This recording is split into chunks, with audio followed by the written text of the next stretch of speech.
we will begin. All right, good morning, everyone.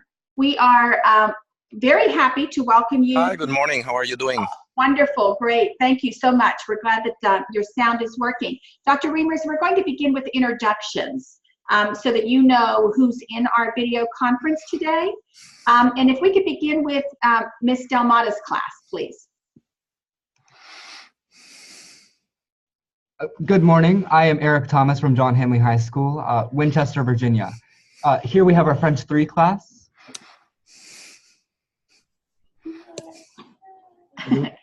Thank you. Okay, can we go to Miss Jessica's class, please?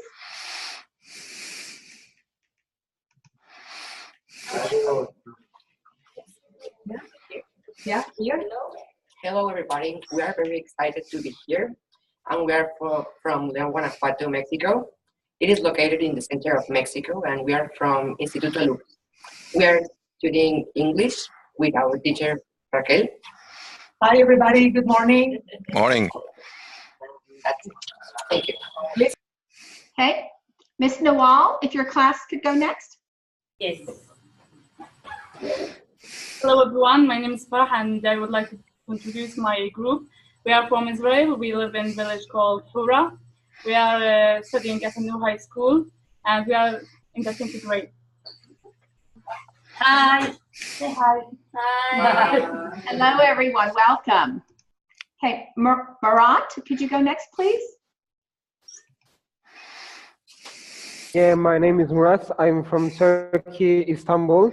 I'm a 10th grader, and I'm really excited to talk about a book with its own author. Hello, Mr. Reimers. Good morning. Nice to meet you. Actually, Welcome. it is not here. Okay. Mr. Fasal? I am Faisal Suwalha. I'm the inspector of English in the south of Israel. Thank you, Nawal, for sending the invitation to me to join this video conference. It's a great project, and good luck to all the students here and to their teachers. Thank you all. Okay, so thank you so much. Thank you. We're honored to have you this morning. Okay, and finally, Ms. Lamia. Hi, my name is Dina Al-Harbawi. I am in 90th grade. I'm in secondary school. I am from Hebron, Portugal. Welcome, welcome. We're glad to have all of you joining us. Dr. Reimers, could you begin with just a short introduction of your life, telling us a little bit about you and your career, and then our students in Winchester are going to begin with some questions. I'm happy to do that. I'm delighted to meet all of you. I was born in the country of Venezuela many years ago, the same year that that country became a democracy. And I was very fortunate to have very good teachers and parents who were very invested in my education. When I was in the 4th grade, my mother, who was a secretary, convinced the school to purchase some typewriters so that we could learn how to type. And I learned how to type at the age of 10 and began then a school newspaper. And I guess learning how to type and learning how to write shaped the rest of my life. Today, I am a professor of education at Harvard University. My research focuses in understanding how it is that schools can empower young people to become architects of their own lives and to collaborate with others to improve the many communities of which they are a part, their local community, their national community, the world community. That's what I do in my day job. Last January, I began to write a children's story. This is not part of my day job. It is, I say it with some trepidation because some of my colleagues, as they hear me talk about Filomena, wonder if I am beginning to lose my marbles. But I'll tell you why I wrote that book. I wrote that book because I had visited Venezuela over the holidays, something I had not been able to do over the last 7 years. And I came back really sad from what I had seen in the country. If you read the news, you will realize This is a country where a lot of people are suffering the result of very poor economic policies and other kinds of policies. And I came back and I found it very difficult to think about anything else. I had to finish writing a book. I had to grade my students' papers, and I just didn't have the emotion to do it. All I could do was think about how much people were suffering in Venezuela. And around that time, I do have this bird in my house, and I remember thinking, she sits in the kitchen table where I do a lot of my writing, and I remember thinking, I wonder whether your world is any easier than the world that humans have invented. And there was something in that thought that gave me happiness and gave me hope. And so I began to write a story as if I were Filomena about how does Filomena see the world. And I really didn't have a plan when I began. I just let, I guess, the muse drive me. But once I had a draft, I sent it to my former students, many of whom are in a Facebook community, and many of them now I've been teaching for a long time, so many of them have young children. And I said, would you read this to your children and let me know what they think about it? And of course, children are wonderful. They came back, they said, this is a terrible story. This is boring. This is too long. And that was just wonderful because it gave me a challenge and it gave me hope. And I said, okay, I'm going to try to make it a better story. So that's how I wrote the first book. And at this point, now I did have a purpose. I said, I really think we need to create opportunities for people from different generations to have conversations about what are the values that would help us have a world in which everyone belongs and everyone feels included. And so I decided then, this is the end of January of this year, that I was going to write a series of books, each one of which would focus on one value. And so my goal with book one was, how about perspective? How about the fact that everyone sees the world from a point of view, and if we're going to communicate, we need to make an effort to understand the point of view of others. Some people call that empathy. Put yourself in the shoes of another person. And as you may have seen, what I spend most time thinking about are the questions at the end of the book. Anyway, as often happens when you create something, that something develops a life of its own. And in this case, Filomena developed its own wings and began to have a life of her own. So some of my former students said, why don't we write this book? Why don't we translate it into our languages? So this book is now published in, I believe, 10 different languages. I've lost track. It's in Hindi, it's in Urdu, it's in Arabic, it's in Italian, German, French, Portuguese, Spanish, Mandarin, and perhaps others. Then after I had written the first book, something happened over the summer. I wasn't sure when I was going to write the next book. And so over the summer, I went to Mexico for part of my work. And one of my former students had created a program in a hospital where children are institutionalized for a very long period.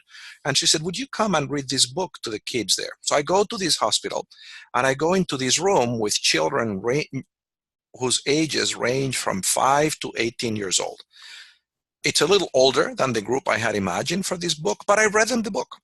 And when I finished, I said, do you have any advice for me? And one of these girls, 18 years old, said, just keep writing these books. It's very beautiful. And there was something in that simple sentence that stayed with me. And I said, I have to write the next one. So that's how I wrote the next book, which I hope you have read, Filomena's Friends. And the goal in this book is to talk about why we all need to have friends to accomplish anything worthwhile, and how we benefit from having a group of friends that are different than we are, a diverse group of friends, and what are the ethics of keeping a group of friends. So the book talks about the golden rule. The third book, which I have finished and will be published sometime before the end of the year, talks about life. It's called Filomena's Seasons. And it talks about how life is short and how do we find meaning in life knowing that it's short and that it will eventually end, but connecting with other people and understanding that we're all part of a much bigger universe. The fourth book, which I haven't begun to write, but I'm writing in my mind, is going to be about a teacher. And it's going to be about a teacher who teaches refugee children in London. I met that teacher. Something in our conversation inspired me. So this book is going to be about her and her students. And I haven't begun to think about the fifth book. Maybe I'll get some ideas from these talks, because part of this notion that Filomena has developed her own friends is this effort that Faye is leading in bringing you all together. And there is a similar effort ongoing where 10 principals of schools around the world have created a project in which they have high school students read the book to elementary school students, then discuss the questions, and then these high school students write essays reflecting on what they learned from these conversations with the little ones. And they are placing these essays in a platform where the kids in various countries see how other people think about that. So anyway, that's a long answer to your question, Faye, but I hope I given all of you some background on who I am, where I come from, and why I'm doing what I'm doing. It's wonderful. Thank you so much. And thank you for sharing your book with us in multiple languages. I will just let you know that the students involved in this conference, many of them have recorded a page in a different language, and I'm piecing those videos together. So Wonderful. We'll have one video that shows them reading in multiple languages, and we look forward to having access to your other books, hopefully in many languages as well. Wonderful. If we could go to Winchester, we are taking them next because of the time in their schedule. So if we could have all of your questions for Dr. Reimers, because I know that some of you need to go on to another class. Let's unmute you. Okay. Good morning. Dr. Reimers, our question for you is, what is your favorite memory that you share with Filomena? A memory about my life that I have shared with a bird. A lot of these are memories are about the time when my children were at home. So as you know from the first story, Filomena came home because my children suggested. I didn't plan exactly to bring a bird into my life. But when Pablo, my younger son, got ill, he was in middle school, the school had taken him to a pet store earlier. And I remember he stayed home. I stayed home with him. I said, is there anything that would make you feel better? He said, yeah, I think if I had a parakeet, I would feel better. And so we went to the store that weekend and ended up with 2 parakeets. And of course, a lot of my memories that I share with Filomena are memories of the times when Pablo and Tomas were home.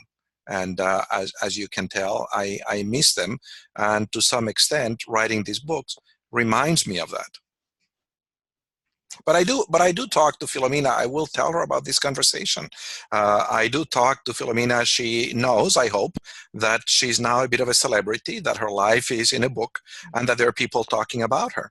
And that's why I'm thinking, in fact, in the 4th book, she talks to this teacher in England and to her students. And I'm thinking that maybe the next book is going to be something a little meta, where I get Filomena in conversation with those of you who are reading about her, and we write a story about that. I haven't yet, I need to finish book 4 before I begin to think about that. But can we see the bird?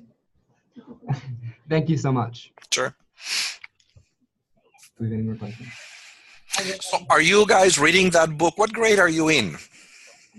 We consist of freshmen, 9th graders, 10th graders, and 11th graders. And have you read that book to little ones, or you've just read it yourselves? We read the first book as a class, and we have discussed it in French. Yes, sir. We've been reading in French. And you haven't read the second book? You haven't read Filomena's Friends? No, sir, but it's certainly on our agenda now. Oh, I'm delighted to hear that. Good. So what did you think about the first book? It was really good. We enjoyed it. You did? To say the least, yes, sir. What did it speak to you about? What did it speak to us about? Reading it in French, the language which we study every day, was not only, it was an entertaining story, which was a useful asset to our language learning skills. And I think as a class, although reading about a bird at first seemed a little odd, we were fine discussing it as a group. So thank you for that. Yeah. So there is a book that was originally written in French, which is one of my favorites. You don't know that, but I began my education in a French school. And Le Petit Prince is one of my absolutely favorite books. Have you read that book by Antoine de Saint-Exupéry? Oui, oui, oui. Oui. C'est un livre merveilleux, l'histoire de Saint-Exupéry. Bon, quand j'étais à 10e année à l'école Jean-Jacques Rousseau, vous pouvez me suivre? Oui, Je parle français? oui. Ouais. On a fait une mise en scène du Petit Prince et moi j'étais le businessman Ah bon? qui comptait des étoiles, mais ne savait pas pourquoi il comptait des étoiles. I'm sorry to those of you who are just listening in French, but I'm delighted to know that Filomena has given you a chance to practice your French skills. I think that learning to speak a foreign language, any foreign language, is such a wonderful thing to the mind. I think the very famous writer Goethe once said that the person who speaks only one language sees the world with one eye. And so having a second language provides to the mind a depth of understanding that can help us understand perspective, a new dimension. Yes, sir. I couldn't agree more. Any other questions?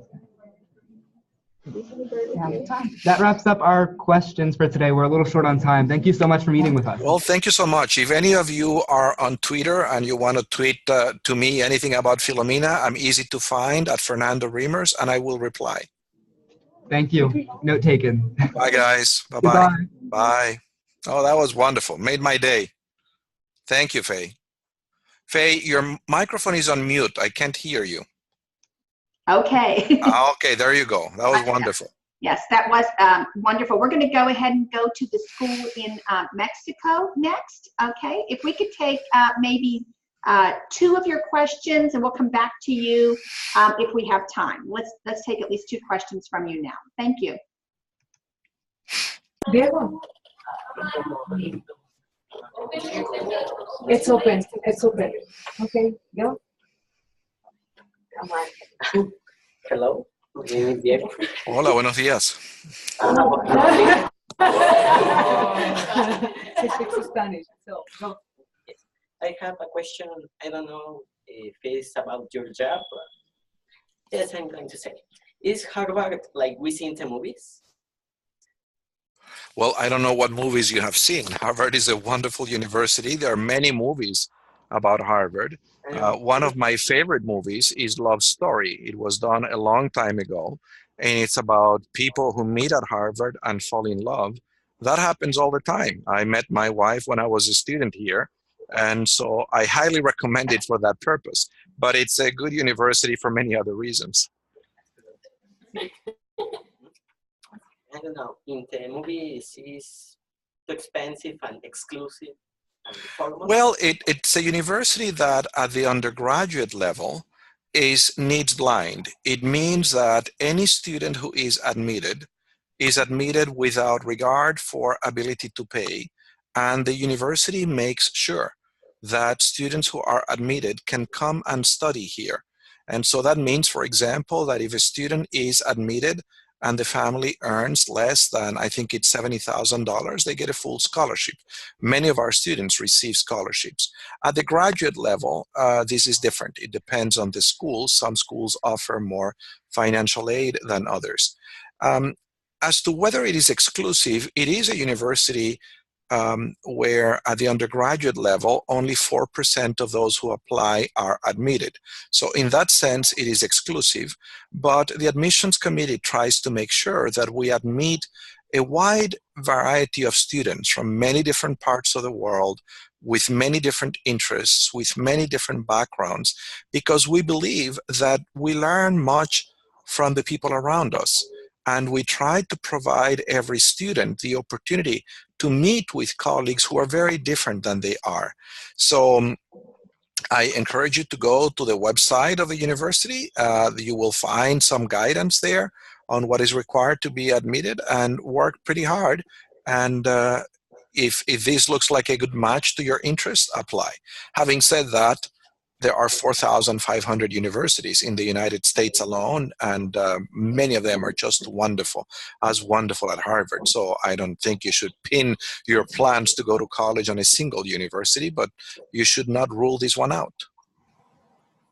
Thank you. Thank you. Good to know. Okay. Well, hi. Hola. We also studying the topic of global citizenship. So we like to ask you, taking advantage of your experience, what is your definition of global citizenship? Yeah, that's a great question. I am delighted that you're interested in that topic.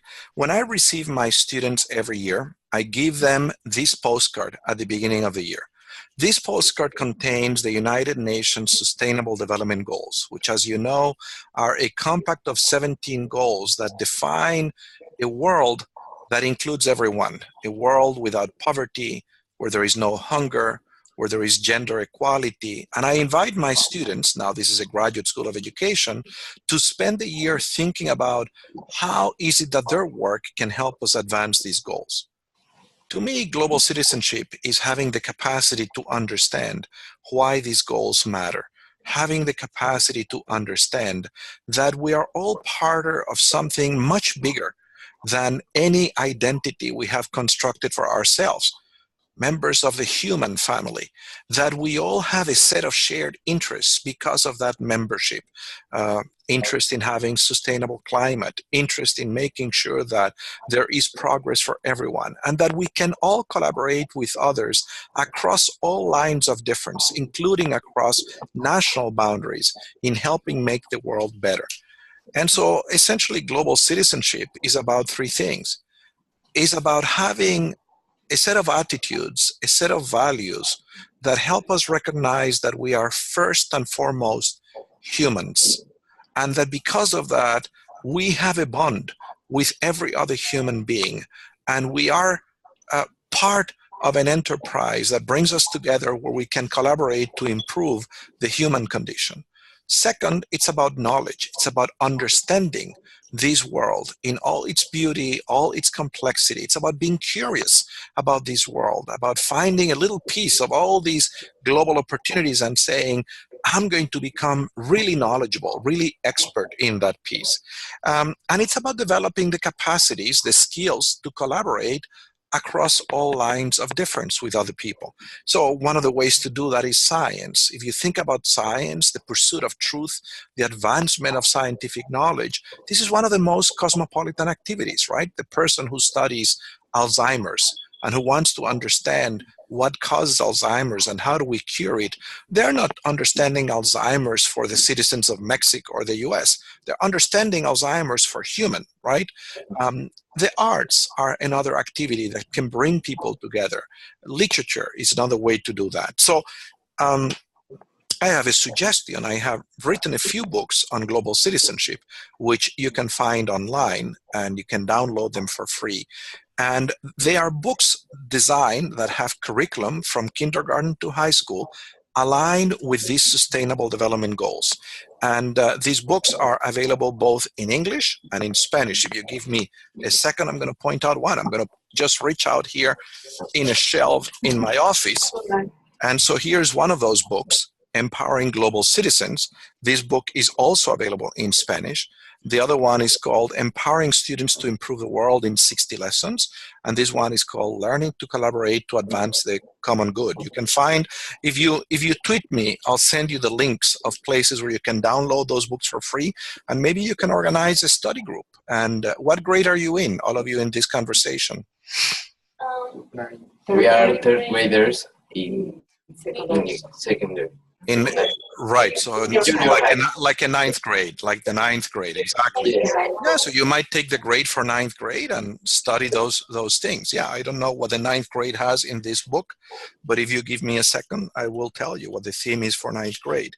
And by the way, the Ministry of Education of Mexico, which has a website called Aprende, just put all these books in Spanish online, so you can also find them there. On the ninth grade here, the topic is migration. Why do people move? From a very topical issue. Why do people move from one place to another? Why we need to understand migration. So thank you for your good question. No, thanks. you. Thank So you very much. if I can tell you something about locks, so you know that the seal of Harvard is Veritas, which is Latin for truth. And there is another university in New Haven, 2 hours from here, that has a football team that is not very good. They try to compete with us, but they don't do very well. And so their seal, that university is Yale, their seal is Lux and Veritas. And they like to say that they are truth with light, and we have truth but no light. Anyway, just a joke. Yeah. Okay. Thank you very much. Yeah. These conversations are wonderful. I just want to chime in that in January, the book that the International Book Club is going to feature is a book called Refugee by Alan Gatz. And so that's going to be the topic. So I'm hoping that the 9th graders in Mexico join us for that project as well, because we will be taking a look at global migration and the reasons that that's wonderful. We're sometimes forced to move. Okay, let's hear from Murat next. Hello, my name is Murat. As I said before, I'm from Turkey. My question is from the book. I would like to ask you what difficulties have you met while you were writing in a perspective of a bird?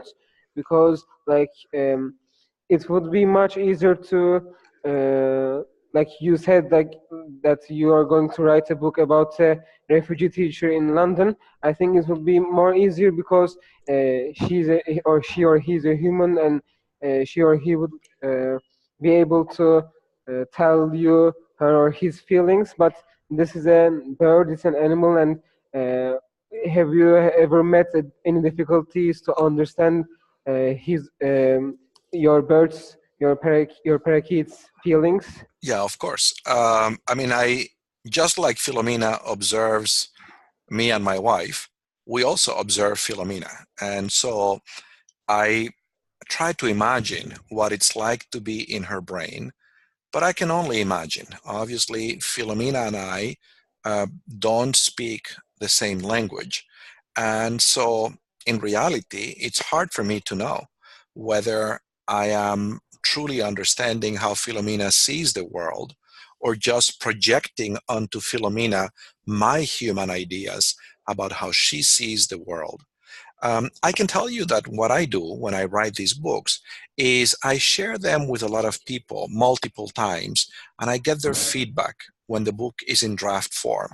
And so very often, some of that feedback is from adults, some of that feedback is from young children, some of that feedback is from very old people. And I always learn, people will tell me, well, how could Filomena know this, for example? Especially children are very astute, very observant. And they will say, but how could Filomena know this if she has never been outside the house? So I guess one of the things that helps me overcome my inherent limitations in truly seeing the world through Filomena's eyes is talking to other humans. But I guess, in fairness, I don't really know whether it is Filomena speaking or me speaking through the eyes of Filomena, if you know what I mean. But it is challenging. I will say, however, that it is very refreshing. I do find it difficult to find the time to write these books because as I mentioned, I have other things that I do during the day. And so, for example, this 4th book, which I'm beginning to sketch in my own mind, I wrote a sketch of it over the Thanksgiving break just last week, but I probably won't be able to go back to that until we have the winter break here at the end of the year, right around Christmas time. So finding a time is challenging, but actually writing the book is wonderful. It's doing something so different that I have observed that since I began to write these books, I'm thinking more carefully about my other writing. I'm now curious about other children's books. I don't get a sense that I'm a very good writer of children's books, which is part of what I'm enjoying, doing something which is totally new for me. It is a challenge. It's great to feel a learner. And I think doing that is both refreshing in my own brain, and I think helps me look at the other things that I do with new eyes. can I add something? Yeah. When I read the book, I felt like that parakeet was a child, and the way he, or when it thinks, the way it thinks, the way it speaks and behaves, seemed to me like it's a child. So I've thought that you are missing your childhood, and yeah, writing this book so that um, you are going back to your childhood. So It's possible. It's possible. I certainly have wonderful memories of my childhood and of the childhood of my sons. And so writing this book maybe places me in a different time. But you know what I have found? Some of these people who give me feedback on early drafts of this story are an 87-year-old auntie of mine and an 87-year-old uncle of mine and a 90-year-old former professor of mine. So I send them these drafts and they give me wonderful feedback. And all of them tell me that it gives them great peace to read these books. I don't know what it is about the book that would make a 90-year-old person feel peaceful. So maybe we all miss our childhood in some way. but I think it's a really soft book, and like I've read some other child books, but they are boring for me.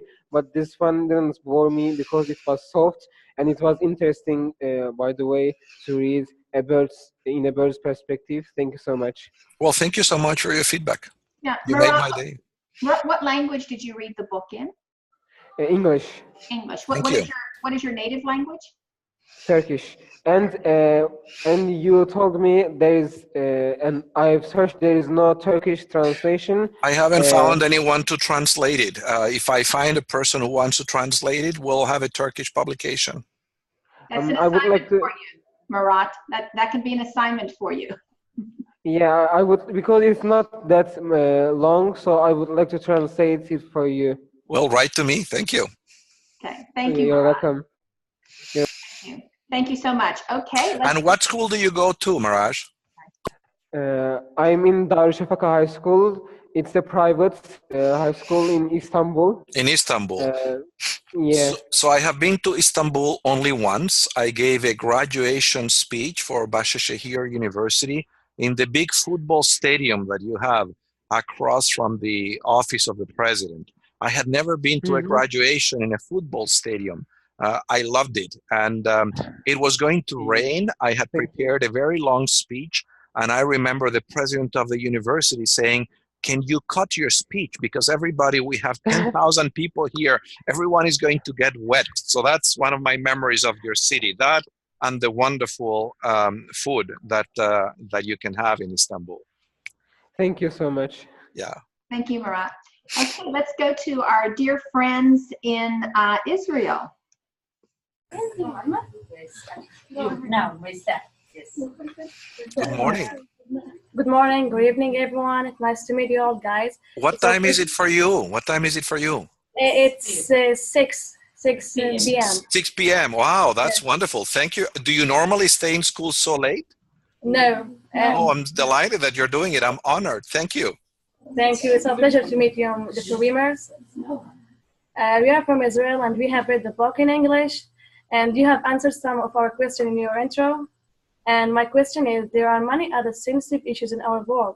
Even though you have chosen to write about this topic, may you tell me why? May you tell me, please? I'm sorry, can you repeat your question a little bit more slowly? Yeah. There are many other sensitive issues in our world. Even though you have chosen to write about this topic, why? May you tell me, please? Why have I chosen to write? I mean, I have chosen to write about the values that can help us build a world where everyone belongs. And I think that is a shared challenge for humanity. And to me, those values include, I mean, you're going to see the values. Number one is, how do you respect all the people across all lines of difference? Why should we make an effort to see the world through the eyes of another creature, not just human, but creature, including a bird? I mean, I think that if you look at the long history of humanity, we're making progress, obviously, but there are still challenges in the world. And some of those challenges, I think, have to do are challenges that we create, that humans create. They are not unavoidable challenges. They are challenges that we could overcome if we tried. I'll give you an example. In the United States, we have a real problem in high schools with bullying. You know, some children will taunt other children because they are different in some way. And that causes a lot of unnecessary suffering, misery. I think that our teachers and parents should take the time to help those young people think about the consequences of their actions. Think about, what do you think happens to another human being when you mock them, when you make them the subject of ridicule, when you harass them? And obviously, it's not just the sufferings. These drive some kids to do some terrible harm to themselves, right? So I think that education, which is part of what I'm trying to contribute to my books, is about helping us bring out the best in ourselves and in others. It's about, I think that some of these problems in the world are caused not necessarily by other people, but by all of us, right? We are in our hearts capable of tremendous goodness and of tremendous evil. And I think education is about helping us cultivate the goodness and watch the things that are not so good about ourselves. That's why I have chosen these topics. Now, it is true that some of these topics are sensitive. I mean, I am trying not to do harm. For example, the third book, which will be published at the end of the year, deals with the fact that life is short. And in the story, Filomena's friend, a mother bird, dies. And of course, I had to think very carefully about how to approach the subject of death, because I am imagining that these books are for little children, 7 to 9 years old. And so what I did is I shared that book with many people, and I said, give me feedback with colleagues, with people who are specialists in education, with children. And what I learned is that actually children are curious about death. Of course, it's not a fun subject, but it's part of part of life. It's part of the cycle of life. And so what I try to do is work my best to address these themes in a way that is sensitive, in a way that doesn't cause harm, and that produces conversations that are healthy. The picture that I have in my mind is that the main use that people are going to make of these books is, I'm picturing grandparents reading these books to their grandchildren and having these conversations. And of course, is it useful for a grandparent to be talking to a grandchild about death when in all likelihood the grandparent will die before the child? I think that there is a way in which this can be a useful conversation, where it doesn't have to be a conversation that causes unnecessary suffering, but that helps people value life and the time they have together and kind of see the big picture of life. That's what I'm trying to do. Thank you. Thank you very much. Thank you for your question. We have another question. We have another question. Sure. Hello. First of all, it's our pleasure to meet you. My question is, how could you create the events of the story? Well, so I mean, the theme of the story, I think, comes to me, to be very honest. Now that I know I write these stories, it's in the back of my mind. So, for example, when I met this teacher from England who teaches refugee kids, she was invited to my school. I invited her to give a talk, and we had dinner together.